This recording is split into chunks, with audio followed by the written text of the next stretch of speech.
ஐயா, எனக்கு ஒரு உண்மை தெரிஞ்சாகணும். பேட்மேனோட அம்மா பேரு மார்த்தா, சூப்பர்மேனோட அம்மா பேரும் மார்த்தா. அப்படின்னா இவங்க ரெண்டு பேரும் யாரு ஓத்தா? இவங்க என்ன அக்னி நட்சத்திரம் கார்த்திக் பிரபுவா? கூகுள் கிட்ட கேட்டா கூட சரியா சொல்ல மாட்டேங்க. ஈசி காமிக்ஸ்க்கே எழுதி போட்டு கேட்கலான் இருக்கேன். வணக்கம், நான் முகமூடி. சூப்பர் ஹீரோஸ் கதைகள்ல எனக்கு ஃபர்ஸ்ட் அறிமுகமானது ஸ்பைடர்மேன் தான். அப்புறம் லேட்டா தான் சூப்பர்மேன், பேட்மேன்லாம். அது காரணம் தூர்தர்ஷன்ல ஞாயிற்றுக்கிழமை ஸ்பைடர்மேன் ஒரு ப்ரோக்ராம் வரும். அதோட பயங்கர ஃபேமஸ். அதை ஸ்பான்சர் பண்ண Rasna, I love you Rasna அப்படின்னு.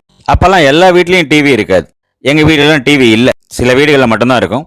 இந்த ஒளியும் பார்க்கறதுக்கு, இந்த ஸ்பைடர்மேன் பார்க்கறதுக்கு இந்த மாதிரி சின்னவங்க பெரியவங்க எல்லாம் கூட்டமாக வந்துருவாங்க. வட சென்னை படத்தில் தனுஷ் ஐஸ்வர்யா ராஜேஷ் உட்காந்து பார்க்குறோம். அதே மாதிரி கசமுசாக்கள் இங்கேயும் நடக்கும். என்னடா பண்ணுறாங்க அந்த அண்ணன், என்ன பண்ணுறாரு அப்படின்னு நீங்கள் திரும்பி பார்த்தீங்கன்னா நடிப்பாங்க. முன்னாடி பாடுற டிவி முன்னாடி இருக்குது, பின்னாடி என்ன பார்க்குற அப்படின்னு. அப்போ புரியல, இப்போ புரியுது. ஸ்பைடர்மேன் படம் பார்க்கும்போதே எனக்கு இந்த தூர்தர்ஷன் ஞாபகம் வந்துடும், ரஸ்னா ஞாபகம் வந்துடும், பின்னாடி இவனை உட்காந்து தடவிக்கிட்டு இருந்தது ஞாபகம் வந்துடும். சூப்பர் ஹீரோஸ் படத்துக்கு போகிறதுக்கே ஆக்ஷனுக்காக தான். இதில் ஆக்ஷனை குறைச்சிட்டு எமோஷனை ஏற்றிருக்காங்க.